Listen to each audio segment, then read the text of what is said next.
2023లో నిన్ను ఓడగొట్టిన, 2024లో నీకు గుండు సున్న ఇచ్చిన, సర్పంచ్ ఎలక్షన్లో పాతరేసిన, మున్సిపల్ ఎన్నికల్లో ఉప్పు పాతరేసిన, జూబ్లీ హిల్స్ కంటోన్మెంట్లో నీకు గోరి కట్టిన, వచ్చేసారి ఆ గోరి మీద మా కాంగ్రెస్ పార్టీ కార్యకర్తలు జెండా ఎగరేస్తారు. ఇదే నా సవాల్, ఇదే నా సవాల్, ఇదే నా సవాల్ కాంగ్రెస్ పార్టీ కార్యకర్తల తరఫున. చూసుకుందాం కేసీఆర్, నువ్వు నేను వచ్చే ఎన్నికల్లో నువ్వా నేనా, ప్రజా పాలన పాపాల భైరవుడా, మా కాంగ్రెస్ పార్టీ కార్యకర్తల లక్షలాది మంది 10 ఏళ్ళు కేసులు కట్టుకొని జైలుకు పోయి ప్రాణాలు వదిలి ఊపిరి బిగబట్టి జెండా మోసి అధికారంలోకి వస్తే పాపాల భైరవుడు రావాలి, ప్రజా పాలన పోవాలి అని మాట్లాడడానికి నీకు సిగ్గెట్లొచ్చిందని నేను అడుగుతున్నా మనిషిని. అందుకే మిత్రులారా, ఈ ఆలోచన నుంచి నా మాటగా తీసుకోండి. ఎన్నికలు ఎన్నడొచ్చినా ఎప్పుడొచ్చినా ఒక్క మాట రాసి పెట్టుకోండి. చరిత్రలో కేసీఆర్ గారు జగిత్యాలలో నిన్ను పాతరేసి 100 మీటర్ల లోతు గోతి తీసి పాతి పెట్టే కార్యక్రమం మా కాంగ్రెస్ పార్టీ జగిత్యాల కార్యకర్తలు తీసుకుంటారు. ఈ తెలంగాణ రాష్ట్రంలో ఈ ప్రాంతంలో ఒక చరిత్ర ఉన్నది. 94 నుంచి 2004 వరకు 2 సార్లు తెలుగుదేశం అధికారంలో ఉన్నది.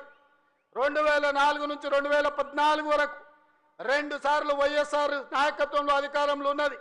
2014 నుంచి 2024 వరకు 2 సార్లు కేసీఆర్ నాయకత్వంలో ప్రభుత్వం ఉన్నది. 2024 నుంచి 2034 వరకు నేను మా మిత్రుడు మహేష్ గౌడ్ గారి నాయకత్వంలో ప్రజాపాలన ఉంటుంది. ఆనాడు వైఎస్ఆర్ డిఎస్ ఏ విధంగా అయితే 2 సార్లు పార్టీని అధికారంలోకి తెచ్చిండ్రో, మళ్ళీ ఈరోజు చెప్తున్నా, అదే వైఎస్ఆర్ డిఎస్ నాయకత్వంలో ఎట్లయితే అధికారంలోకి వచ్చినామో ఈనాడు నేను మా మిత్రుడు మహేష్ గౌడ్ 2వ సారి అధికారంలోకి తీసుకొస్తాము, ప్రజాపాలనను ప్రజలకు అందిస్తామని చెప్పి నేను ఈ వేదిక మీద నుంచి చెప్పదలుచుకున్నా. చరిత్ర పునరావృతం చేసే బాధ్యత మాది, చరిత్ర నిర్మించే బాధ్యత నాది, చరిత్రలో సువర్ణ అక్షరాలతోని లిఖించే విధంగా ప్రజాపాలన అందించే బాధ్యత మాది. ప్రభుత్వ ఉద్యోగాలు ప్రైవేటు ఉద్యోగాలే కాదు, హైదరాబాదు నగరాన్ని మహానగరంగా నిర్మించుకునే బాధ్యత మాది.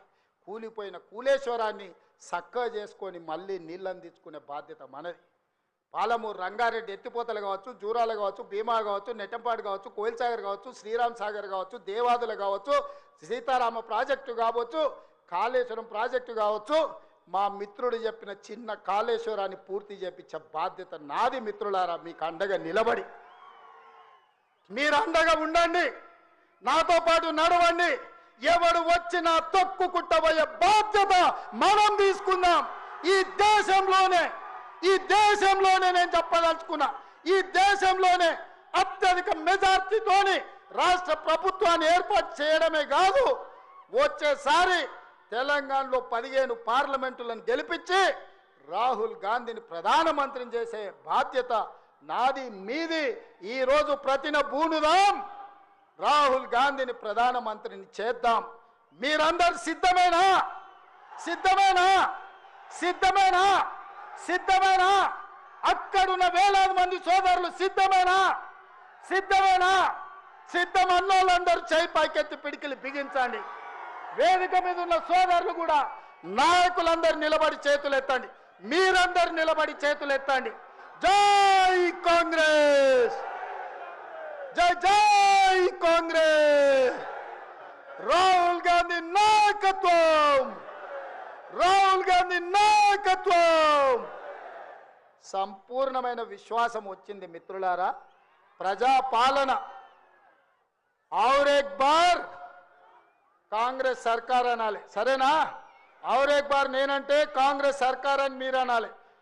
రెడీనా? రెడీనా?